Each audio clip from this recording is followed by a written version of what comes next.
New Thought Media Network.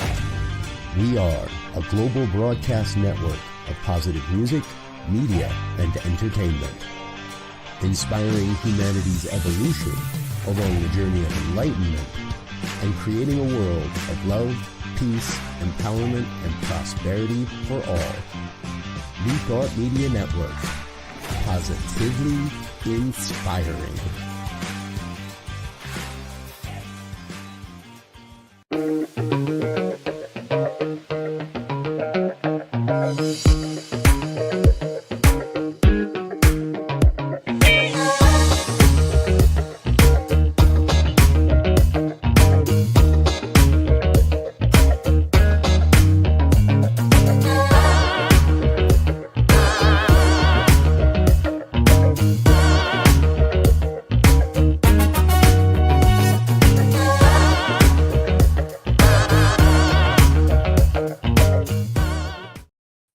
And hello again, dear ones. Dr. Robert with you over here.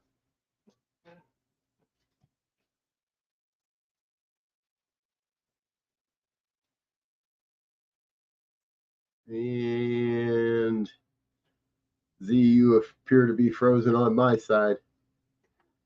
And I appear to be off kilter on my side. Say again? Hey, there we are. Now I'm starting to hear you. Yeah. Good afternoon. Good afternoon. We appear to be having some technical difficulties here, folks. It appears it might be on my side. I'm going to try and shut some things down, I guess.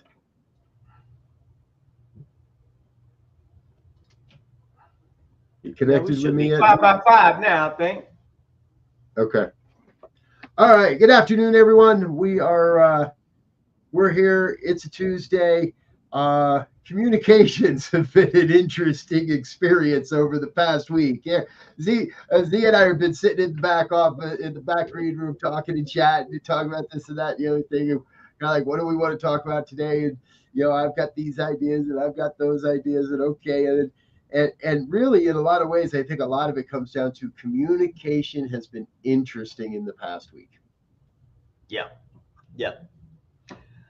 and I think going forward, communications is going to always be the key, because there, as we were saying in the background, and I guess as we continue to look at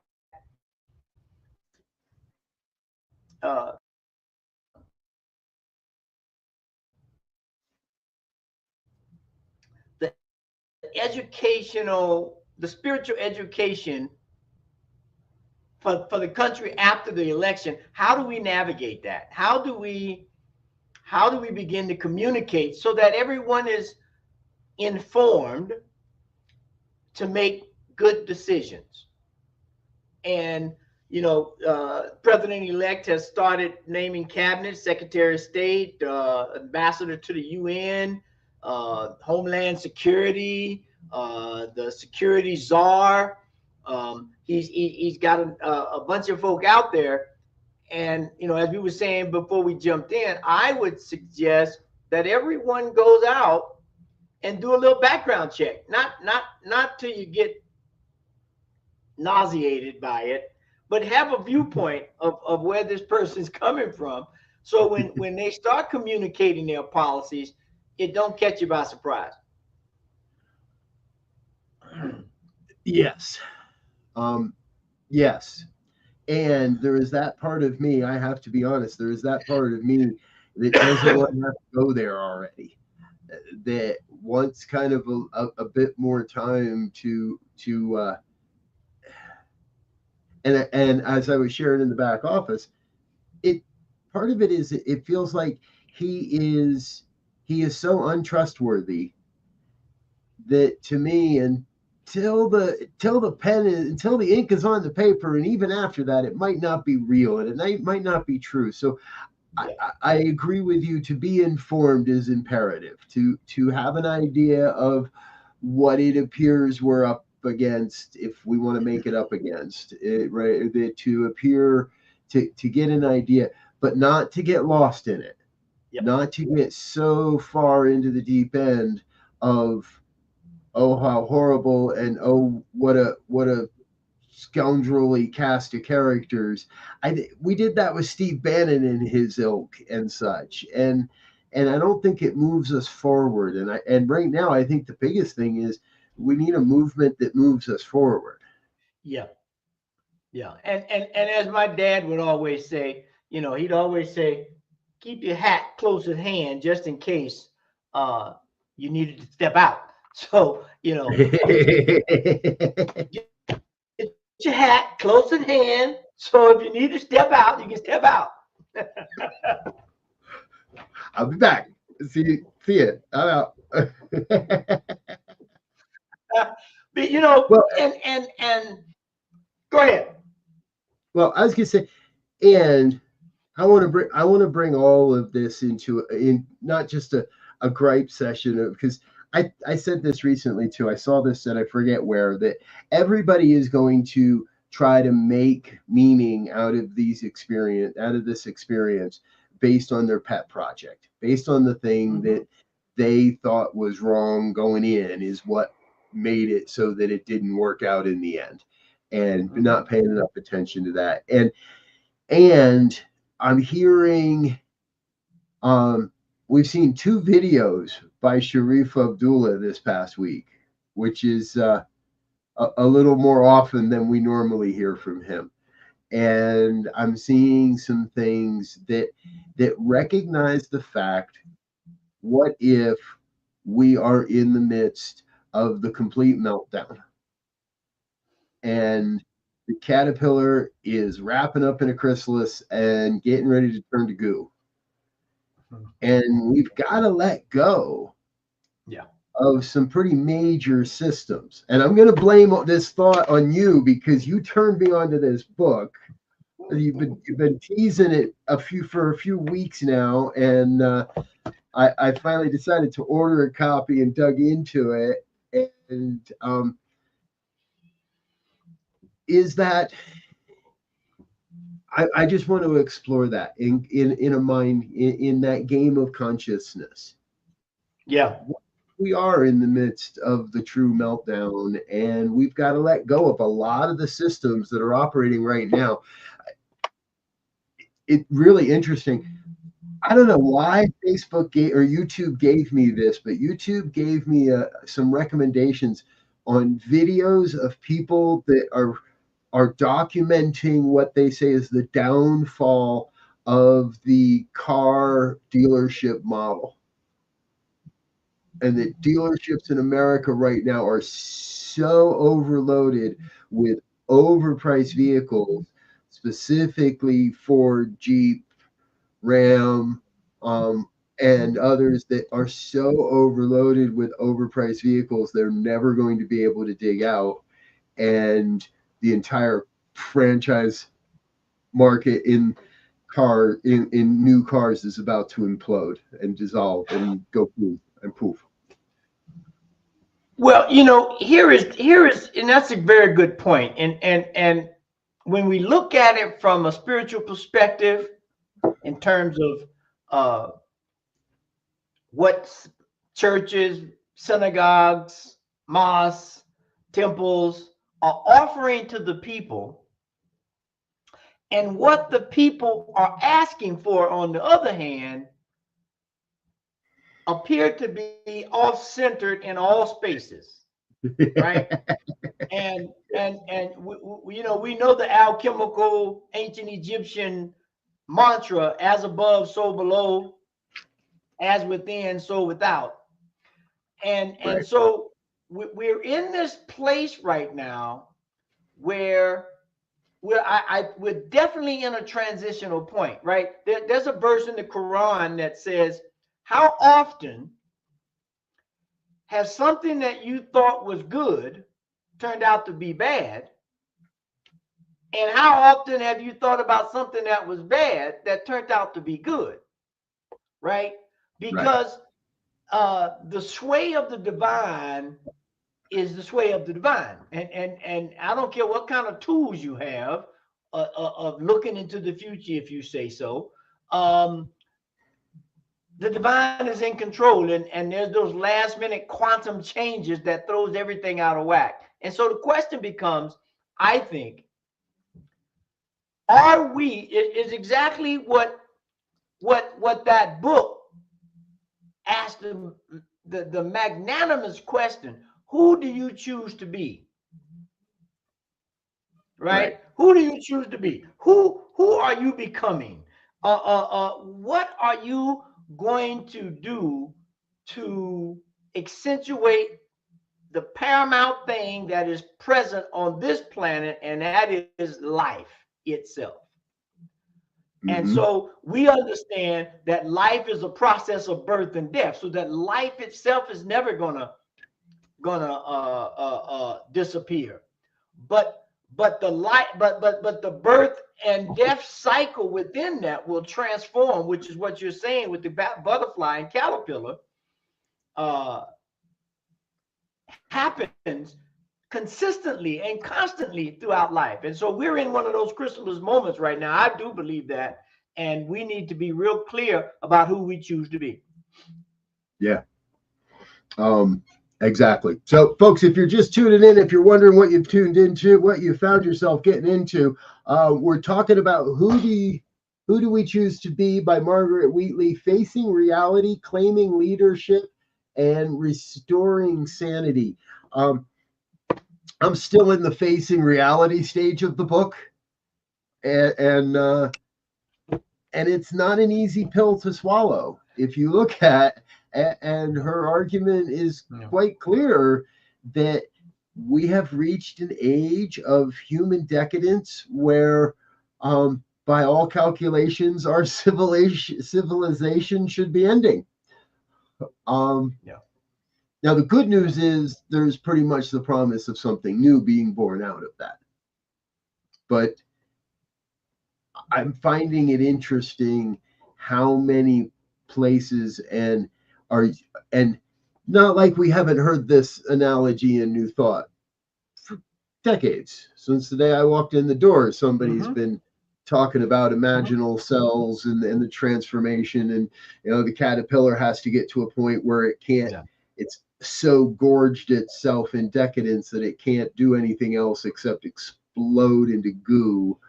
That all the metaphors are there, and in light of this past week, it's been a very prevalent thread in the consciousness of the New Thought movement. There, we just tied it back into the name of our show. All right, we did it. And that's key, because there's a lot of pontification about what happened in the past, and there's a lot of projection of what's about to happen in the future. But the best place that we could put our thoughts, energies, insights is today. Yeah. Right? Is today. How do I will be better prepared for any future, or be able to deal with any past effects, if I am prepared and centered in today, and don't get lost in any one of these extremes, because today is in the middle. It's right in the middle of those two extremes. And that's what we need. We need to stay balanced in the middle to be able to adjust and react to anything on the extreme. And if we get too far over here on the extreme, on either one, if something happens, we only got one way to go. That's back to the other end, because we've gone to the absolute limit on this side. And so I think from a spiritual perspective, and New Thought today is that whole idea of, let's get a new thought. Let's get a new thought about what it means to be in relationship, whether it's individually or collective or with the planet. What does it mean to be compassionate towards other people's issues and pains and those types of things, and be able to have dialogue, be able to have conversation, whether you vehemently disagree with me. If we have a chance to talk, both of us may ease our positions and come up with something that can satisfy the moment of what's going on. You know, I think that's the biggest thing of all is the listening piece. And it feels like I've been beating a dead drum, you know, a long dried out drum, and you have too. That try not to say beating a dead horse because we have horses in the background of this show, so I don't like to upset them. But you know, we've been beating this drum about listening more deeply, really listening for content, not. And again, that's something that for me has been a part of a 20 now plus year journey of learning how to really, really, really listen. And the out picturing, the demonstration would appear that we still haven't really learned how to listen to each other. Yeah. And and there is still a lot more work to be done in that realm. Yeah. And you know, you just, you know, we always make the statement that if someone wants to come and join the program and you know, participate other than just being on chat through Facebook or New Thought, it would be interesting to get to have an open mic. It could be a little dangerous, but I think to be an example of what we're talking about of being an open dialogue space is to have a, you know, just do something and say, hey, come with your respectful and your earnest inquiries, questions, statements, so that we can begin to dialogue about it. I mean, you know, we don't, if you come in to try to shame somebody or any of that, you know, all right, well, you know, we have ways of dealing with that. But to have people come who are earnestly asking questions and who are earnestly seeking, how do we go from point A, this present moment, to point B sometime down the road? What do we need to do? How do we need to communicate, as we started out with? What kind of interactions and opportunities should we be trying to place ourselves in, and not just be dogmatic about whatever it is we think is right without taking anyone else or very few people into consideration? Okay. So what I just heard was an open invitation to anyone in the New Thought movement. And you don't have to be a minister, you don't have to be a practitioner, but you've got to understand New Thought. You can't just come screaming at us from a far right evangelical. You got to have some understanding of New Thought. Yeah. And if you voted for Donald Trump, we want to have you on this show. Mm-hmm. Yeah. Because I would, you hear me say it again and again and again and again. I want to keep moving forward. I want to keep moving forward. And moving forward is understanding what did happen, because it has to inform what comes next. Yeah. Yeah. And an interesting point about what happened, it happened everywhere, right? There is no one place that you can say it happened here or this was that. It happened across the board, right? There is nowhere that God is not. There is nowhere. Shouldn't let me sing, but go. Yeah, you know. Yeah. Well, you know, that's the thing is, from my vantage point, is,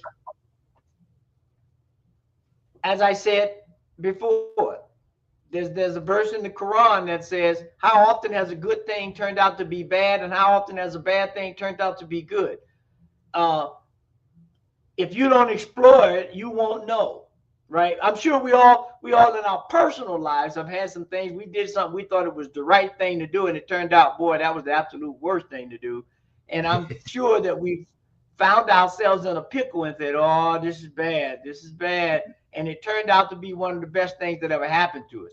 So there's definitely, I'm sure, in most people, if not all people's purview, of that exact thing taking place.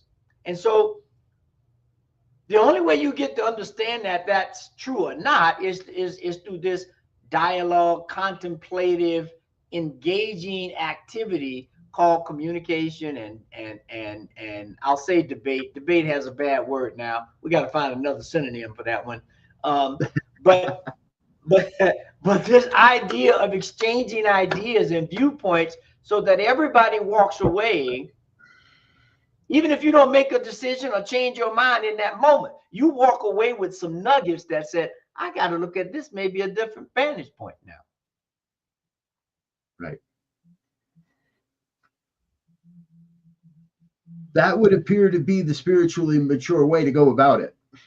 Yes. Yeah. And not come at it from a highbrow point of view where I know best, and so I'm coming to teach you, or I'm coming to put you in your place, or I'm coming to shame you in an educational forum, or you know, none of that. And if you got a good point and it holds water, it's gonna hold water. You don't need to look. If I bring a cup in here and start pouring water, I don't need to do anything. Just pour the water. If the cup is sound, it'll hold. If it won't, it won't. Right. You know, starting to drift into a conversation I had recently with a colleague, surrounded around the idea that, okay, consciousness is everything. So your qualifications are based nothing more than your demonstrations. Mm-hmm. So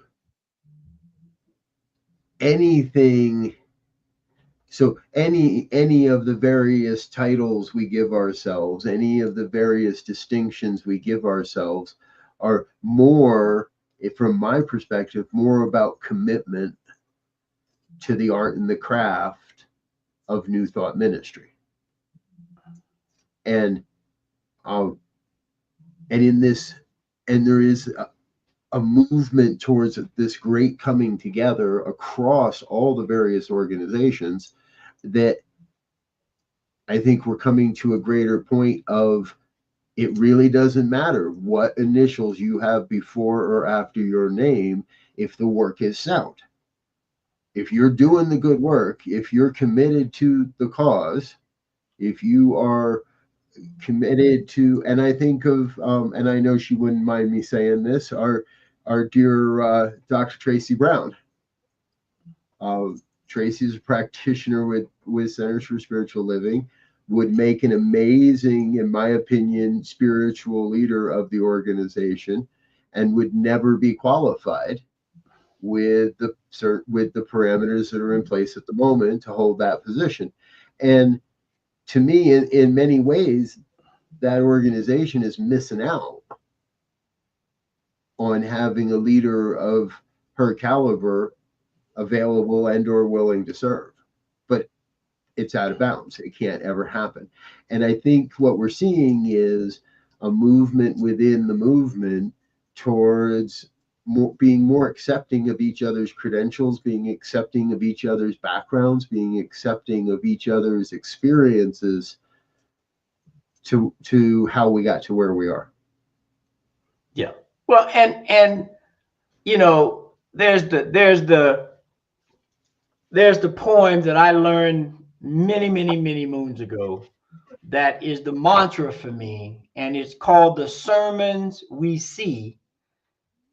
And it says, I'd rather see a sermon than to hear one any day.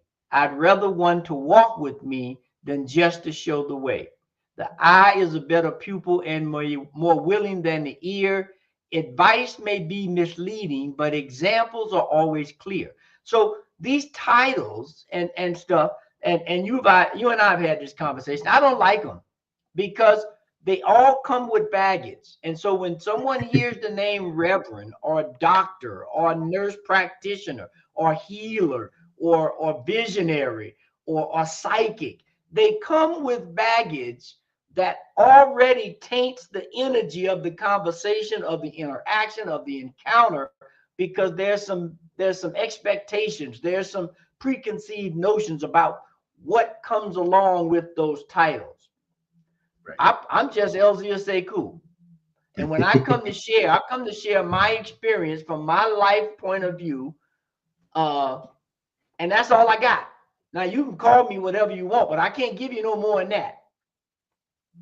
And and when that happens, and all that other stuff is not there, I sense and I believe that is that my viewpoint, my example, my whatever is more. If it's not received, it's at least more entertained. Because when I speak or you speak or anyone speaks from a passionate experiential point of view, it comes through very differently than an academic research white paper point of view. Yes, exactly. So in Margaret's book here, and again, I haven't gotten that to this, but the second part of it is claiming leadership, and that's what I hear us speaking about now, right? How important it is for everyone that's involved in the New Thought movement to claim leadership in what is yours to do. It's a visioning question. It's part of, and I've been asking myself this question for 20 years, right? What is mine to do in all this? And I know so many others that have been as well.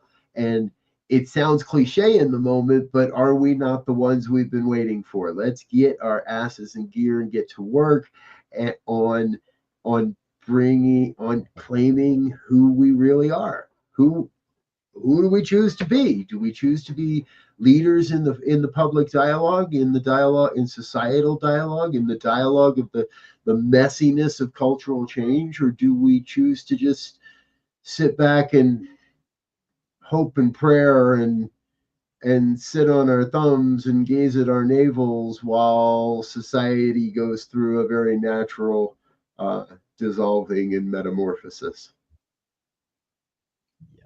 Yeah, you know, there was this thing, servant leader, that came out. I don't know who was the architect of this whole idea of servant leadership.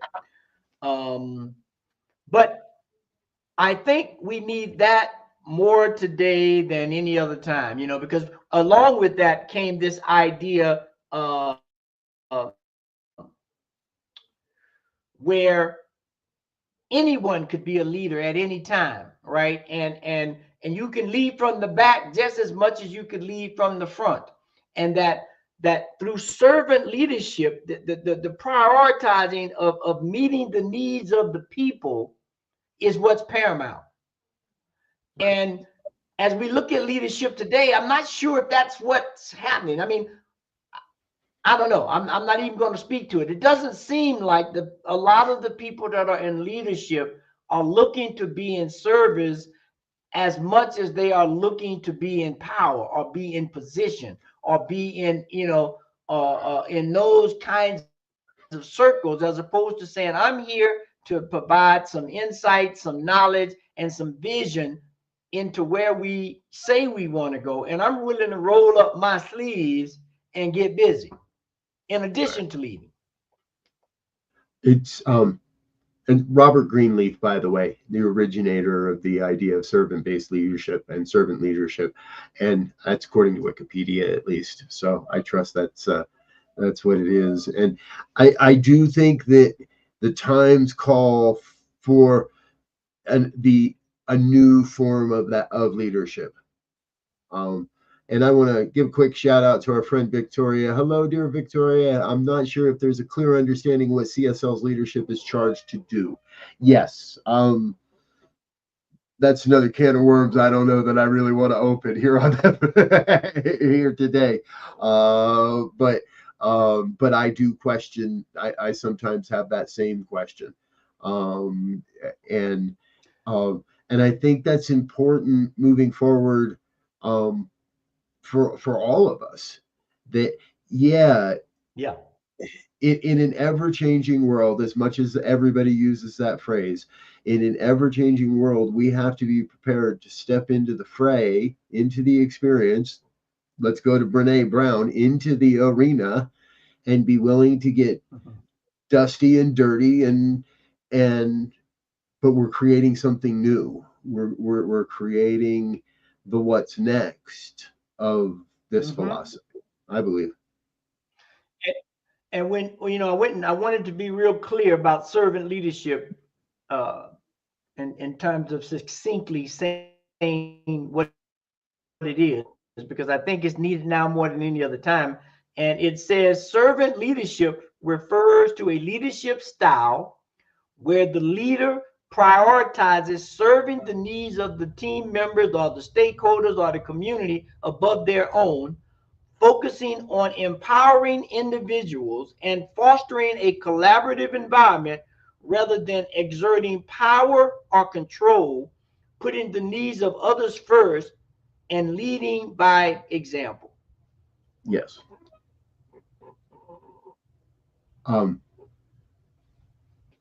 I could just as easily call that transformational leadership as well. I think it would hold up if we put the two together. They're the same, and they have a slightly different perspectives on how to get there. So there's going to be a number of different forms, if you will, or avenues or practices such as this. Not all of them work out in the end. I don't believe that I don't believe that what we're seeing right now in political leadership across our country, that to me does not seem sustainable, and that seems like a very old, antiquated style and form of leadership that we are here to replace with new and evolving and emerging collaborations of leadership styles. Yeah. Hey, folks, we should probably take a break, let a couple of our sponsors say hello here on the New Thought Media Network. But we've got more to do, and obviously we're having a good conversation here. So we're going to take a quick break and a sip of water, but we'll be back in just a couple minutes. We hope to engage with you again. Stay with us. Come back real soon. We'll be right back.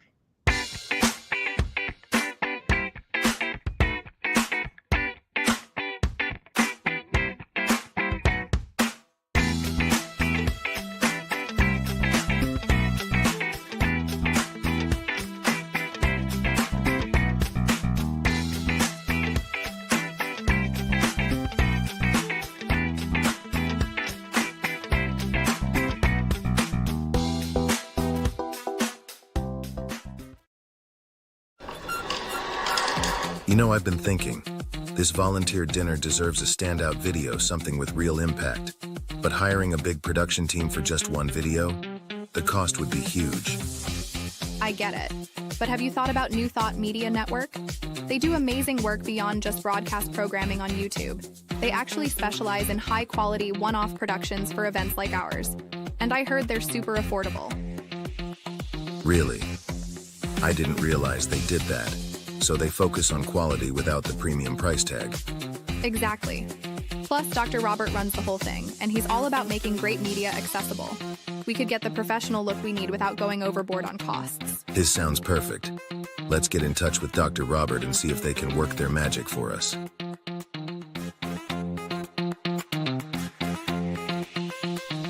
Well, hello again, dear ones. Dr. Robert here from New Thought Media Network. We'd love to work with you on a custom video for your next event or project. From impactful storytelling to creating a unique avatar for your community or brand, we're here to bring your vision to life, affordably and professionally. Reach out and let's explore what we can create together.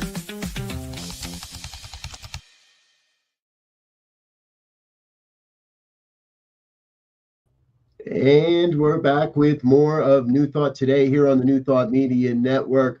My dear brother and co-host, Reverend Elzia Sekou, and I exploring a future consideration of what's happening in the New Thought world. And I want to turn to our friend Victoria again. A couple of comments that she's had with us here. Crystal Davis did a lot of work with CSO on servant leadership several years ago. I'm not sure how it was incorporated into practice. Yes, I remember that work, Victoria, and it was Very good work. Again, I think sometimes we get lost in the in the implementation of some things. And do you remember that work, Z? Do you remember doing? I do think you remember may. that work. I do remember that work. And actually, I think when we had a conference here in Denver, she presented some of that. Mm-hmm.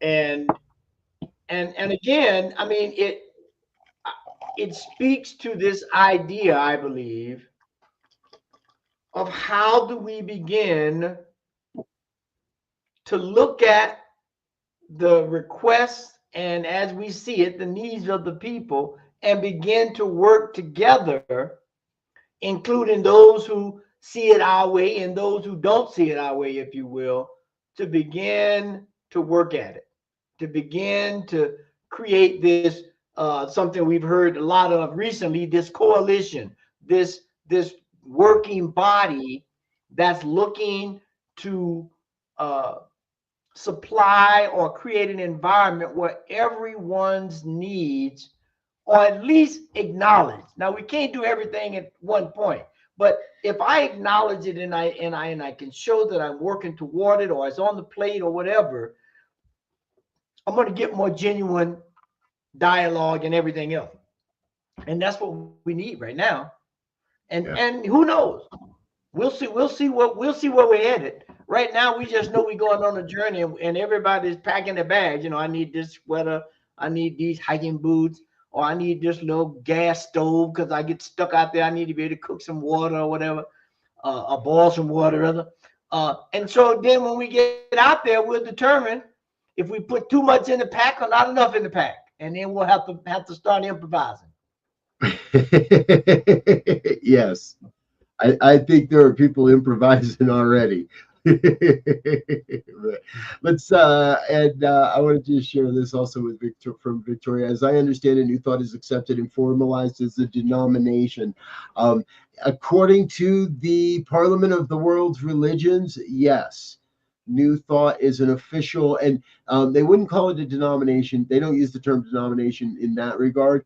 But according to the Parliament of World Religions, New Thought is a religion, and you know that's been something that happened just a few years back now, really, and it's a I think it's a great exploration, right? Is it beneficial for New Thought to represent ourselves as a religion, or are we spiritual but not religious? Or have we outgrown both of those and gone beyond even that? And and how do we get to that? And you know, I would say let's just get rid of all of that, and let's go to a way of life. Let's go to, how do we create a way of life that honors all, that respects all, and looks to incorporate ideas from all parties involved to create an environment where everyone has a chance to thrive, or at least have a chance to succeed, right? Right. And okay, some might say that's Sharif Abdullah's A World That Works for All. We can call it whatever, I don't care. But it has to be a way of life. It can't be something we put on Sunday and we forget about it on Monday. It can't be something we use on Friday and Saturday, but we don't think about it on Tuesday and Wednesday. It has to be a sustained activity and idea in your life, just like breathing or just like eating. You ain't trying to do them consistently on no schedule. You're trying to eat when you need to eat. You're trying to breathe every 2-3 minutes or whatever, or seconds might be. You know, some people who are not into breath control.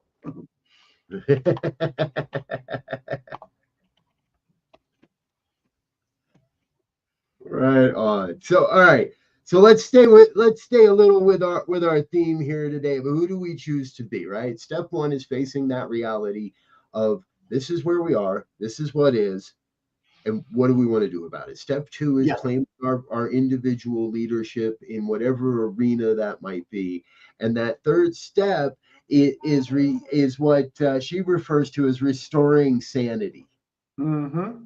And you can just look at the chapter titles and get an idea of where she's going with this. So we're going to keep reporting back to you folks on this book. I have a feeling that as we both again, I know that LZ, you've been exploring this, and now I'm following behind you on it. That we might have to have a book study, or might have to have a more deeper study around this sometime, because Yeah. and it's written in a way. And hey, who knows Margaret Wheatley? Who can get us in touch with Margaret Wheatley? Let's get her on an interview here, because it's written in a way that's very approachable. It draws you in, and for someone who's got a doctorate of education, um, it doesn't read like a textbook. It doesn't read like a professor. It doesn't read like a lecture. And I think that's why so far it's been so engaging for me in the beginning part of this. And there's another book that she wrote, which was the first book that I read to really tap into her, which was back in '96. And that book was Leadership and the New Science, where she took the principles of quantum physics and mapped them to leadership, and blazed this trail, if you will, of how, again, what we teach in New Thought, that there's this for lack of a better word, symbiotic relationship between the world that we live in and the land that we live on, and how we guide and lead and participate in this engaging interchange between this and that. And this and that, you put this and that in whatever framework needs to be there to understand that it has to work together in that way. Yes. You and I. And so I don't know. Oh, go ahead. No, I was just gonna say I would love to get Margaret on here.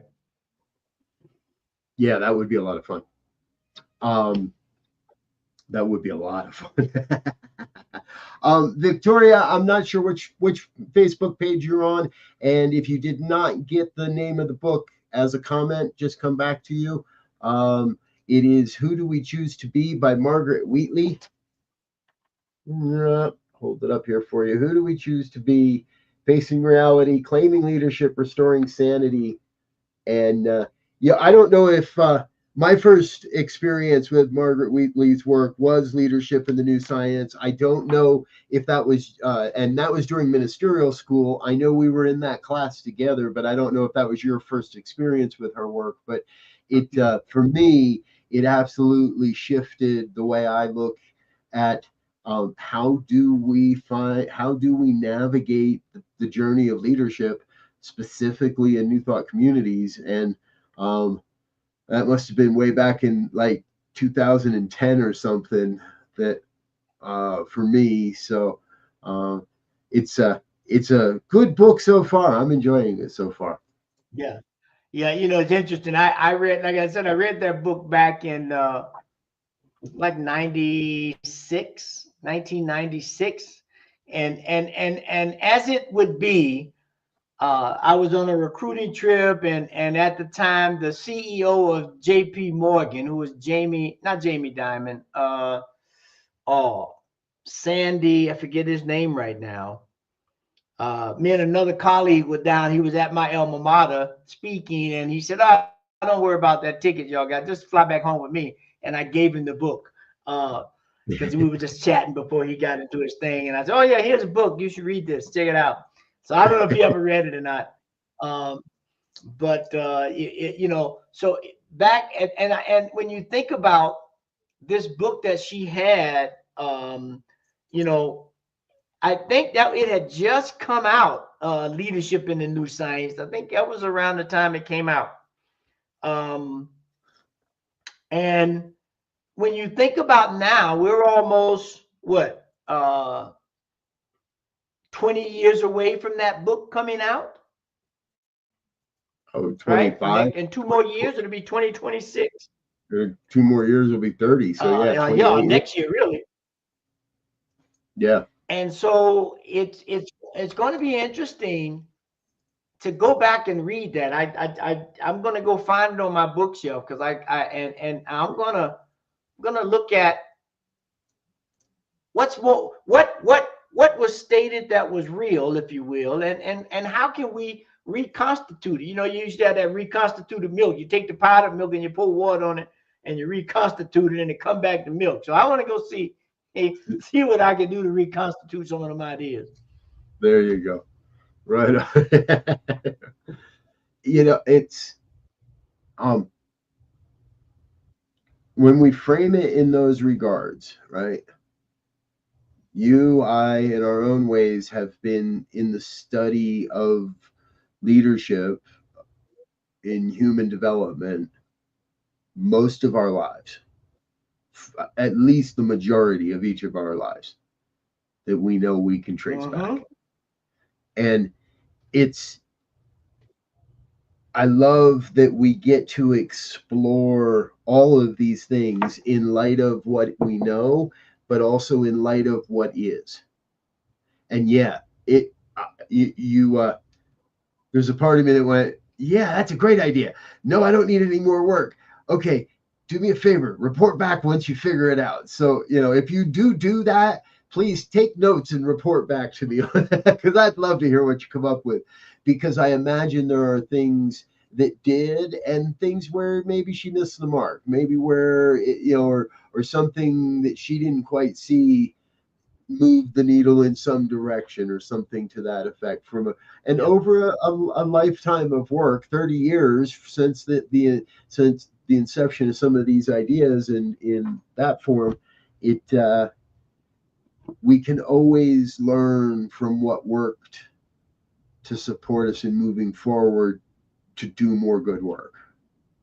Yeah, and I will do it. And I just want to check. And the book originally came out. This is shocking. This is going to make me do it even more. In 1992.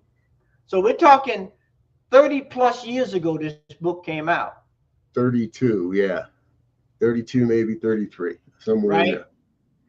And so just think about those individuals who were able to glean whatever they could, given where quantum physics was back then and where it is now. Yeah. Those who were able to incorporate or digest some of those ideas, and I would love to see, like, where are they? What do they do? Who, can we point them out? Can we find them? Because I'm sure it was a very popular book. And that's what I'm doing now. I'm going back looking at some of my older books. And there's another book by Joff Chopra, if I'm pronouncing his name right. I think the title of it was The Tao of Physics. Okay. Which was very good. And I want to go back and look at that, because he was looking at this whole thing of the flow of life and the physics of life and how it paralleled or worked with this whole concept of the Tao. Okay. Well,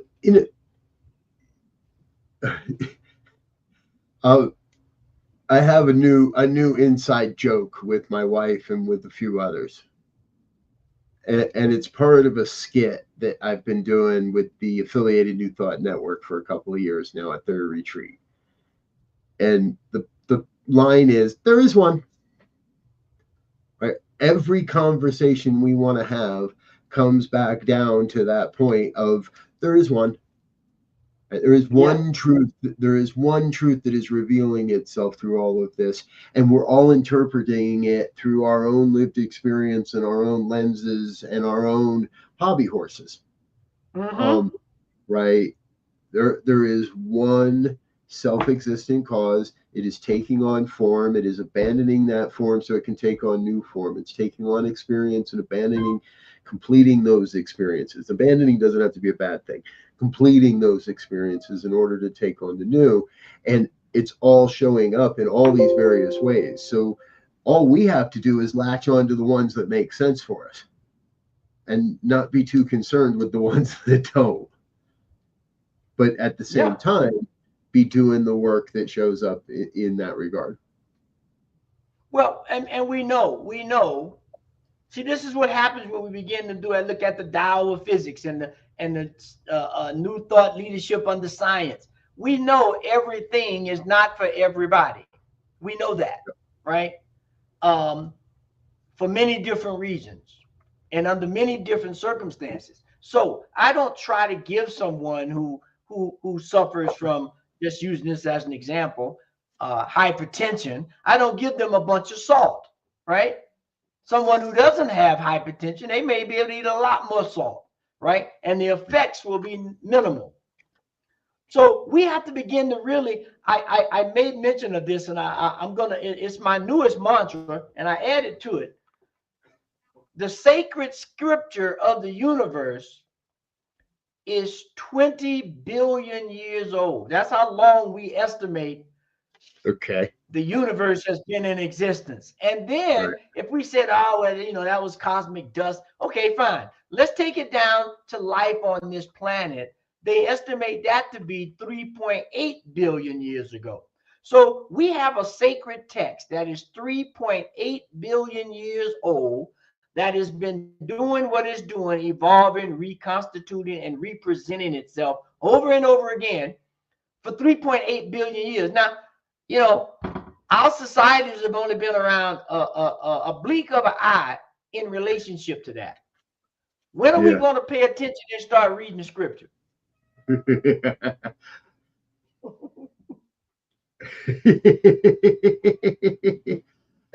Yeah, I hear you, brother. And I hear those people that say, I ain't gonna read those scripture, and other people that are gonna miss the whole thing altogether. And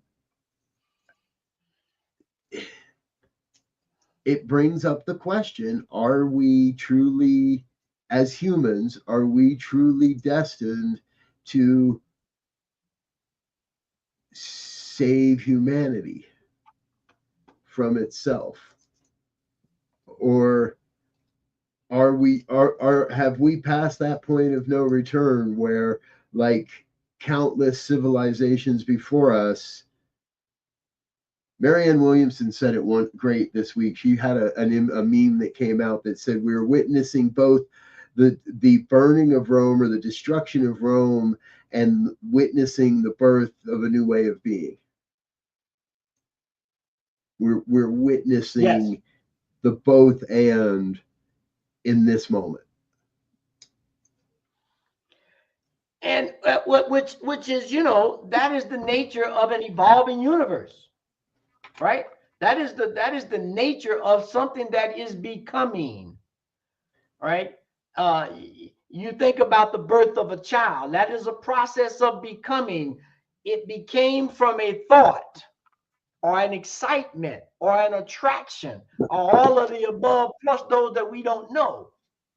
Yep. And out of that idea, this process of becoming took place, and it wound up being you and me. And so then the question becomes exactly what Margaret is asking: who do you choose to be? Yeah. How are we going to choose to show up? Yeah. Because we're changing every day. We're evolving every day. And we are an active participant in that change. It's not some predetermined idea that we don't have any input into. We just blindly, robotically go down a path. We have the opportunity to take branches, to circle back and come back on a path, to go on a whole new thing and blaze a trail. The thing is, what are we going to do? And who can you find that's in that same vibration to enhance that idea, to enhance that understanding, and move this thing forward? Yeah. This is something I said in my talk on Sunday. I had one of those great opportunities to buy locate. I was virtual in Ohio in the morning and in person in Boulder Valley in the afternoon, and I'm really clear that part of the way forward is physical community. It's not going to look the way it used to look, and it's going to have to act differently to remain relevant in this changing world, and yet it is more valuable than ever. And I know that so many of us kind of got away from that physical community piece with COVID and the pandemic, and now I think it's going to become more vital than ever before for communities to find ways to touch base with each other, to be with each other more so. Virtual is not going away. Virtual is always going to be an integral part of the mix, but I think it becomes more and more important to have that physical connection with people. Yeah. Oh, without a doubt. And I think you know, we have to, you know, imagine we decided that by choice that we did not want to invent the airplane or the car or the boat, and we still wanted to, you know, have other means of transportation. Well, those are choices, and you can still use those choices, but there are advantages and disadvantages that come with both. And so the thing is, all right, well, sometimes it may be more expedient to walk to the store. Sometimes it's more expedient to catch the bus or to drive your car or to call an Uber, right? We have to begin to looking at this thing in a realistic manner to determine what works best right now. Where is my energy best invested? Where is my consciousness, my energy, my talents, my skills, my unique gifts? Where are they best invested in creating, in restoring sanity, in creating what Margaret's islands of sanity in this world? So, folks, we have run way over time here today. We're going to blow off our secondary commercial and because we'll be here all the afternoon if we do that. But we want to thank you for being with us, and thank you for being a part of the New Thought Media Network. We've got something special coming up for you. Mark your calendars, December 17th, just a few days shy of my birthday. December 17th, Tuesday afternoon, we're going to have Reverend Marianne Williamson with us. I don't know if she uses Reverend or not. I don't know if she actually ever had a minister's license or not, now that I think about it. But Marianne Williamson will be with us. She's got a new book out, The Mystic Jesus. We're going to be discussing that. And I imagine some other things when it comes to the evolution of human consciousness and the New Thought movement. We want to make sure you could join us for that. Again, that's the 17th of December, heading up in just a couple weeks, in just a few weeks. We will be back, however, next Tuesday, right here at 2 o'clock Mountain Time. Until then, we want to wish you peace and richest blessings. Bye now.